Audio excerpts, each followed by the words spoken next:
Assalamualaikum warahmatullahi wabarakatuh. Waalaikumsalam warahmatullahi Sahabat wabarakatuh. Rudiawan Sitorus Official, channel YouTube yang luar biasa. Kita bincang-bincang dengan berbagai macam tema. Kali ini kita akan berbincang-bincang, cakap-cakap, bahasa Medannya, dengan seorang ustadz bernama Ustadz Deddy Suryansah. Ya, kali ini kita tetap temanya tentang keluarga, ya. Yang kita bincangkan hari ini, bagaimana sih cara mendidik anak menurut Al-Quran dan Sunnah supaya anak kita menjadi anak yang soleh dan soleha. Karena anak yang soleh dan soleha tabungan di masa kita nanti di alam kubur. Bahkan di dunia pun dia sudah menjadi qurrata a'yun, menyejukkan pandangan mata kita. Kita langsung ke Ustaz Deddy. Assalamualaikum Ustaz. Waalaikumsalam warahmatullahi wabarakatuh. Apa kabar Ustaz? Alhamdulillah sehat, baik. Alhamdulillah sehat. Dengan aktivitas Ustaz Deddy yang padat, hari ini kita bertemu dengan beliau di Aceh Tamiang, di Green Cafe, ya.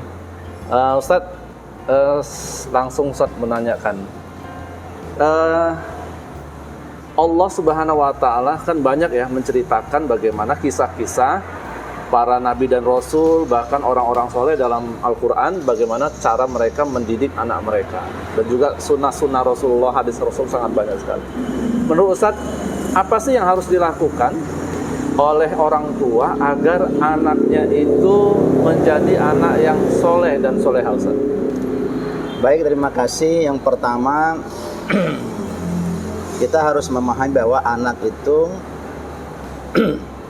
lahir dan dibesarkan dari sebuah keluarga yang sakinah mawaddah warahmah tentunya.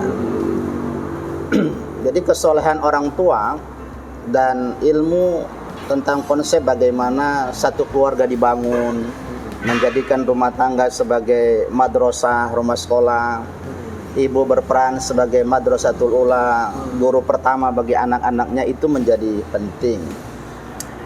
Tentunya untuk bisa melahirkan anak-anak yang saleh dan soleha menjadi tanggung jawab kedua orang tua. Dan itu harus dibangun, diniatkan, dirancang dari awal pernikahan. Awal pernikahan. Dari awal pernikahan. Dengan cara mencari istri yang soleha. Istri yang dipersiapkan untuk menjadi madrasah bagi anak-anak di rumah tangganya. Pernikahan dibangun niatnya untuk ibadah. Kemudian anak dididik mulai dari rahim ibunya, dari kandungan. Ketika ruh ditiupkan 120 hari anak dalam perut ibunya. Kemudian semenjak itu seorang ibu harus melakukan pendidikan emosional. Maka itu adab-adab ibu, kemudian perkataan ibu, perasaan ibu ketika dia sedang hamil, itu harus kita jaga. Rajinnya seorang ibu menjaga wudhunya ketika menyusui anaknya, rajinnya seorang ibu membaca Al-Quran, itu secara emosional, itu secara tidak langsung akan membentuk kepribadian anak dalam kandungan. Kemudian setiap lahir anak, sunnah-sunnah yang diajarkan Rasul Sallallahu Alaihi Wasallam juga harus dihidupkan. Lahir, diazankan, diikomahkan kuping kanan, kuping kirinya. Kemudian ditabalkan namanya dengan nama-nama yang baik. Kemudian dipotong akikahnya di hari ketujuhnya. Dibacakan doa kepadanya, diberi nama yang baik. Ini bagian yang tidak terpisahkan dalam rangka mewujudkan generasi-generasi emas Islam yang soleh dan soleha. Iya.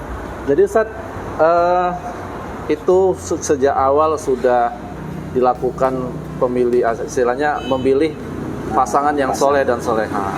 Kemudian mendidik anak sejak dari rahim dan seterusnya. Nah, ini permasalahannya Ustaz, apabila orang tua sudah berusaha mendidik anaknya menjadi anak yang soleh dan soleha, segala macam sudah dilakukan Ustaz. Tapi seiring berjalannya waktu, ketika sang anak ini sudah mulai SMA, dan anak itu berubah drastis Ustaz. Misalnya anak itu punya pergaulan yang salah dan seterusnya. Nah, ini Ustaz, ini kejadian banyak di masyarakat, sampai orang tuanya itu rasanya tidak percaya kenapa anak yang dulunya ya dididik dengan agama segala macam kemudian besar berubah. Nah, ini Ustaz, pertama bagaimana Ustaz cara merubah anak yang sudah banyak perubahan, pergaulan bebas, kemudian perilaku akhlaknya nggak baik di usia-usia sudah remaja, Ustaz? Kalau usia remaja tentu metode pendidikan untuk menciptakan anak yang soleha itu beda lagi. Tapi kan kita mulainya dari dini nih. Tapi oke lah, tidak semua orang mempersiapkan itu dari dini. Pada faktanya orang setelah menikah terkadang juga belum tahu ilmu terkait tentang pernikahan. Kemudian dia berharap punya anak yang soleha. Anaknya sudah besar dan faktanya dia sering menangis karena perilaku anaknya. Yang pertama, ketika anak sudah dewasa, tentunya kita harus menjadikan anak sebagai partner. Dia tidak mendiktenya, tidak mencemoohnya, tidak melakukan hal-hal yang membuat anak ini tidak merasa nyaman bersama orang tuanya. Jadi kita harus menjadikan anak sebagai partner, sahabat ya. Sahabat. Untuk kemudian tempat dia curhat. Jadi jadikan anak senyaman mungkin bersama kita. Hingga apapun perasaan dia yang terkait tentang pertumbuhan psikologisnya di usia dewasa, dia bisa diskusikan dengan kita dan kita memberi jawaban-jawaban yang baik. Itu yang pertama. Yang kedua, kita selain menjadi partner bagi anak, kita harus memberikan teladan yang terbaik. Jadi bukan cuma dalam bentuk verbal, nasihat dalam bentuk verbal, tapi teladan. Teladan ini yang lebih sangat berpengaruh kepada pembentukan psikologis dan kepribadian anak. Jadi kalau jadi orang tua maunya anaknya, anak ini saya mau anak saya rajin baca Quran, Ustadz. Oke. Pertanyaannya, orang tua baca Quran tidak? Saya ingin anak saya berakhlak mulia. Pertanyaannya, kita orang tua berakhlak mulia tidak? Itu cara yang kedua. Ada cara yang ketiga, adanya diskusi lah di rumah tangga, menghidupkan suasana diskusi dengan menghadirkan ustadz misalnya.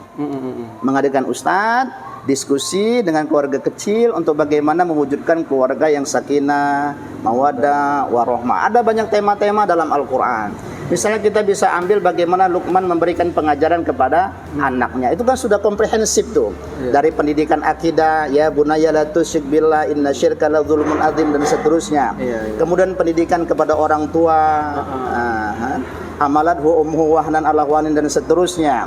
Kemudian pendidikan tentang kesabaran, pendidikan tentang moral, etika, pendidikan tentang perkataan, pendidikan tentang akhlak. Semua kita temukan dalam cerita Luqman saat memberikan pengajaran kepada anaknya. Ini menarik, Ustaz. Menghadirkan ulama, ustadz ke rumah tangga untuk bagaimana mengajarkan agama. Kadang memang kalau orang tua langsung itu kadang-kadang karena sering didengar dia, Ustaz, sering didengar, orang tuanya sering dilihat setiap hari. Kadang-kadang nasihat dari orang tua itu tidak begitu masuk. Tapi dari orang luar itu dia cepat menerimanya. Ini menarik sekali, pemirsa sekalian. Boleh juga nanti keluarga-keluarga yang ada buat program menghadirkan ustadz untuk kemudian mengambil tema-tema tentang berbakti kepada orang tua. Ini menarik, Ustaz. Terakhir ini, Ustaz. Terakhir ini, Ustaz. Kalaupun misalnya kita sudah dari kecil, kemudian remaja, tadi Ustaz bilang remaja itu jadikan dia sebagai seorang sahabat, sebagai partner dan seterusnya, Ustaz. Ada problem lagi, Ustaz. Ketika anak-anak kita ini ternyata mereka itu ketika tumbuh besar dewasa, mereka ini dulunya karena dulu tidak mendapatkan perhatian dari orang tua dan seterusnya. Saya pernah menemukan ada orang yang ketika dewasa dia kepingin sekali menyayangi, mencintai orang tuanya, tapi ada rasa janggal dalam hatinya itu. Tidak ada istilahnya, tidak ada rasa kepada orang tuanya ini. Mungkin dua trauma, pernah dipukul orang tuanya, mungkin trauma pernah ditinggal orang tuanya, tidak merasakan kasih sayang orang tuanya. Ini ketika dia sudah dewasa, Ustaz, sudah punya anak. Ini bagaimana, Ustaz? Menumbuhkan kembali rasa cinta kepada kedua orang tuanya, Ustaz. Walaupun kita kan tahu bahwa kunci surga itu ada di orang tua, Ustaz. Iya, betul. Itu problem ya, salah satu problem. Tapi karena dia problem, tentu ada solving ya. Ada solusi. Gitu. Yang pertama, si anak juga harus berupaya untuk bisa memberikan yang terbaik untuk orang tuanya, walaupun secara psikologis hatinya pernah tersakiti. Tapi bagaimanapun, semua yang kita miliki di dunia ini kalau kita berikan kepada orang tua, tentu tidak bisa membalas jasanya. Jadi yang pertama, sang anak harus membekali dirinya dengan ilmu.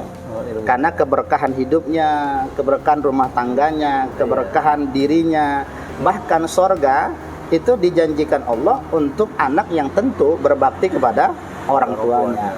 Nah, kalau ini peluangnya, maka sarananya harus dia bangun. Nah, sarananya itu seperti apa? Dia belajar tentang bagaimana cara menghormati orang tua. Apalagi misalnya dia bangun kedekatan kepada orang tua, walaupun orang tua dan dalam tanda kutip ya ada masalah dengan dirinya gitu.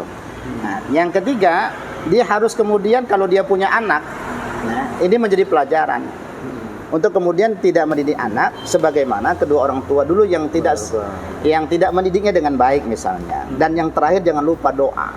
Jadi Ustaz, sejahat apapun orang tua, sekejam apapun orang tua, seorang anak tetap berbakti pada orang tua. Jelas, dan itu juga dibicarakan dalam proses pendidikan Luqman kepada anaknya kan.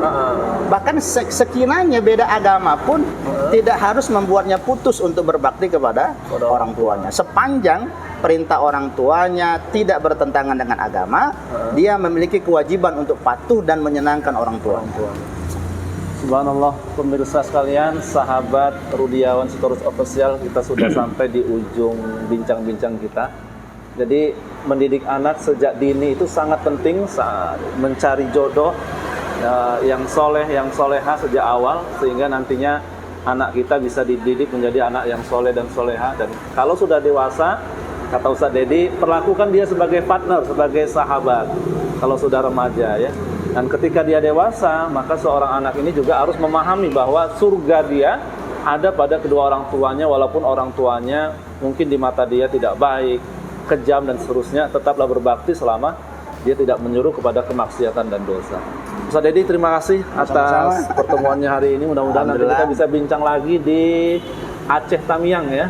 Luar biasa, Aceh Tamiang ini ada seorang ulama, seorang guru, yaitu Ustadz Dedi Suryansa.